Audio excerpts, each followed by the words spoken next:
السلام علیکم۔ پرانے زمانے میں لوگ نہایت سادہ مگر بلا کے محنتی ہوتے تھے۔ مشینی آلات اتنے عام نہ تھے، جسمانی مشقت زیادہ تھی، روپیہ کم تھا، مگر لوگ پھر بھی مطمئن زندگی گزارتے تھے۔ مال برداری اور پبلک ٹرانسپورٹ کے لیے بیل گاڑیاں ہوا کرتی تھیں۔ ہر بیل گاڑی کے ساتھ ایک کتا ضرور ہوتا تھا۔ جب کہیں سنسان بیابان میں مالک کو رکنا پڑتا تو اس وقت وہ کتا سامان کی رکھوالی کیا کرتا تھا۔ انسان اور کتے کا ساتھ بڑا پرانا ہے۔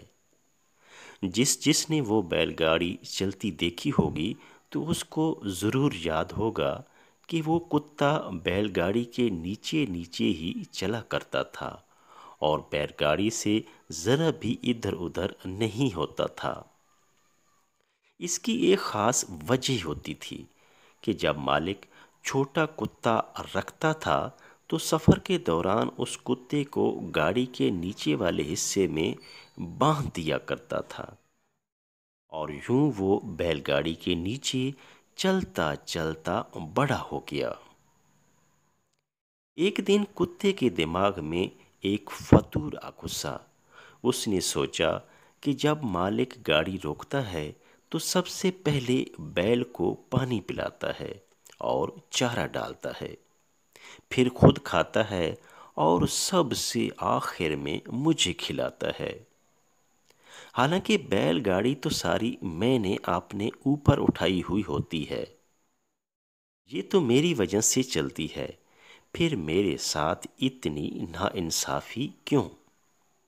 کھانے کا حق تو سب سے پہلے میرا بنتا تھا، مگر ملتا آخر میں ہے۔ دراصل اس کتے کو گاڑی کے نیچے چلتے ہوئے یہ گمان ہو گیا تھا کہ اسے تو میں نے اٹھا رکھا ہے، اگر میں نیچے سے ہٹ جاؤں تو گاڑی چلنا رک جائے۔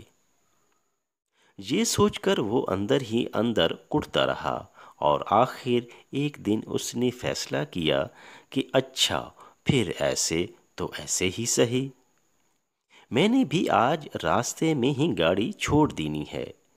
میرے مالک کو میری محنت کی قدر ہی نہیں، آج تو اسے احساس دلا کر ہی چھوڑوں گا۔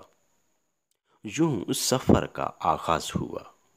جب آدھا سفر طے ہوا تو کتا نیچے بیٹھ گیا اور بیل گاڑی کے رکنے کا انتظار کرنے لگا، اور دل ہی دل میں بڑا خوش ہونے لگا کہ آج آئے گا مزہ، آج تو مالک میری منتیں اور لاکھ ترلے کرے گا۔ وہ ابھی انہی خیالوں میں ہی گم تھا کہ اس سے شدت کی گرمی محسوس ہوئی۔ اس نے سر اوپر اٹھایا تو کڑکتی دھوپ نے اس کا برا حال کر دیا۔ وہ بیل گاڑی کی ٹھنڈی چھاؤں سے محروم ہو چکا تھا، اور بیل گاڑی تو تیزی سے آگے نکل گئی اور مسلسل چلے ہی جا رہی تھی۔ کتا حیران و پریشان اس کو دیکھتا رہ گیا کہ بیل تو اسے کھینچتے ہوئے آگے ہی بڑھ رہا تھا، بلکہ اس نے عجیب منظر دیکھا کہ آگے مڑتے ہی چڑھائی تھی، لیکن بیل لاپرواہی سے چلا جا رہا تھا کہ یکدم مالک کی آواز گونجی۔ اس نے بیل کو 2 من کی گالی دی اور ساتھ ہی زور کا ڈنڈا بیل کی پیٹھ پر دے مارا۔ ڈنڈا لگتے ہی بیل بیچارہ درد سے چیخ اٹھا اور زور لگا کر چڑھائی چڑھنے لگا۔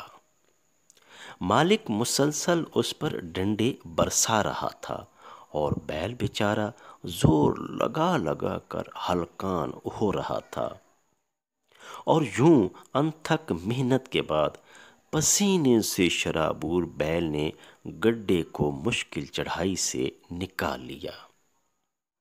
یہ منظر دیکھ کر تو کتے کو جھرجھری سی آ گئی کہ بیچارے بیل کی اتنی مشقت، اس سے اپنی حماقت کا احساس ہو چکا تھا۔ وہ فوراً بھاگ کر گڈھے کے نیچے چھاؤں میں جا گھسا اور آئندہ ایسے کرنے سے توبہ کر لی۔